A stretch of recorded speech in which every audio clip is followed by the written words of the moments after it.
जादू टोना जैसी चीजें खतरनाक है, लेकिन जब उनका प्रयोग एक बहू के हाथों होता है तो वो कितनी मजेदार हो जाती है, खुद देखिए।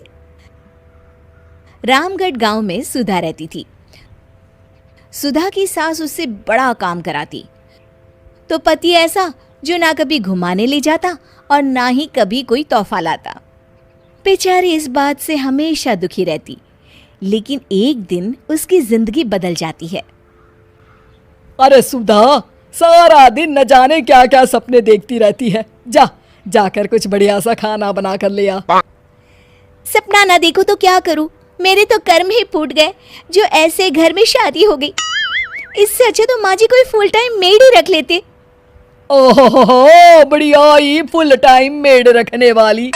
मेरे बेटे के लिए तो विलायत से रिश्ते आ रहे थे। वो तो तेरे पापा ने तेरी इतनी झूठी तारीफ कर दी कि हमारा तो मन ही पिघल गया। अच्छा, विदेश से रिश्ते? वाह माँ जी वाह। अरे भगवान से तो डरिए, विलायती बहू लाकर क्या गाय का गोबर लिपवाती। बहू बहू होती है, ना वो देशी होती है ना विलायती। बहू का काम सिर्फ सास की सेवा और घर का काम होता है। और सुन, तुझे मैं क्यों बताऊं कि मैं क्या करती? जाकर घर का काम कर। सुधा मन महसूस कर वहां से चली जाती है। शाम को सुधा का पति जल्दी घर आता है, जिसे देख सुधा खुश हो जाती है। जी, आ गए आप? जरूर मुझे कहीं घुमाने ले जाने का प्लान होगा आपका। सब समझती हूँ मैं। अरे नहीं भाग्यवान, घूमना क्या है, बस आज जल्दी बस मिल गई तो घर जल्दी पहुंच गया। अच्छा सुनो, जरा आज शाम की चाय के साथ पकोड़े भी तल लेना, बड़ा मन कर रहा है। सुधा पति की बात सुनकर पैर पटकती हुई किचन में चली जाती है। वो काम करते करते खिड़की के बाहर देखती है कि तभी उसे एक चमकीली सी कॉपी दिखाई देती है। वो खिड़की से उस कॉपी को उठा लेती है और उसे खोल कर देखती है तो उसमें सुनहरे अक्षरों में लिखा होता है, जादुई किताब, इस पर जो लिखो वो सच होता है। सुधा उस किताब को देखकर खुश हो जाती है और जल्दी से पास रखी पेंसिल उठाकर उसमें लिख देती है, मेरी सास सारा काम कर दे। तभी उसकी सास किचन में आ जाती है और कहती है, अरे बहू, सारा दिन लगी रहती है काम में, अब जाकर आराम कर ले। मैं तेरे लिए चाय और गर्मा गर्म पकोड़े लेकर आती हूँ। सुधा ये देखकर हैरान हो जाती है और कॉपी लेकर कमरे में आ जाती है। तभी वो देखती है कि उसका पति आराम से बैठकर किताब पढ़ रहा होता है। सुधा झट से कॉपी निकालकर उसमें लिखती है, मेरा पति मुझे घुमाने ले जाए। बस फिर क्या था, सुधा का पति किताब बगल में रख देता है और उससे कहता है, बहुत दिन हो गए हम कहीं घूमने नहीं गए ना, चलो कल मैं ऑफिस से छुट्टी ले लेता हूँ। सुधा ये सुनकर खुश हो जाती है कि तभी उसकी सास हाथ में चाय और पकोड़े लेकर खड़ी हो जाती है। चलो बहू, कुछ खा लो। अरे किस्मत वाले हैं हम जो हमें तू मिली, वरना मेरे बेटे की शादी कहीं तय ही नहीं हो रही थी। कोई लड़की इस घर में शादी नहीं करना चाहती थी। ले बहू, खा ले।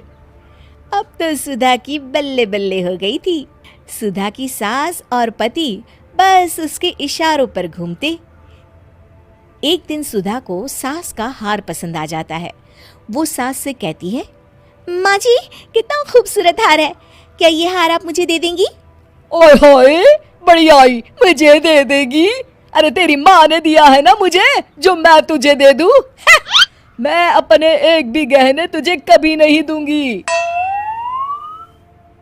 तभी सुधा अपने कमरे में जाती है और कॉपी में लिख देती है, सास के सारे गहने मेरे हो जाए। अब क्या था, थोड़ी ही देर में सास एक संदूक लेकर उसके कमरे में आ जाती है। बहू ये ले। ये क्या है माँ जी? बेटा ये मेरे गहने हैं, अब मुझ बुढ़िया पर तो ये अच्छे नहीं लगते।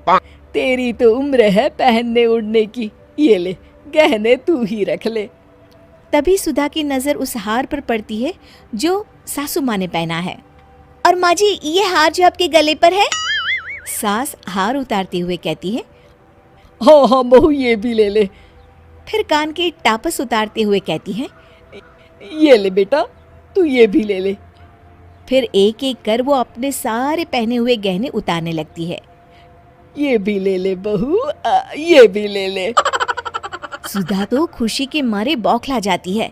हाँ हाँ, लाइए लाइए लाइए लाइए। तभी सुधा का पति उसके पीछे आकर खड़ा हो जाता है और जोर से चिल्लाता है, अरे सुधा, क्या हुआ? क्या लाइए लाइए कर रही हो?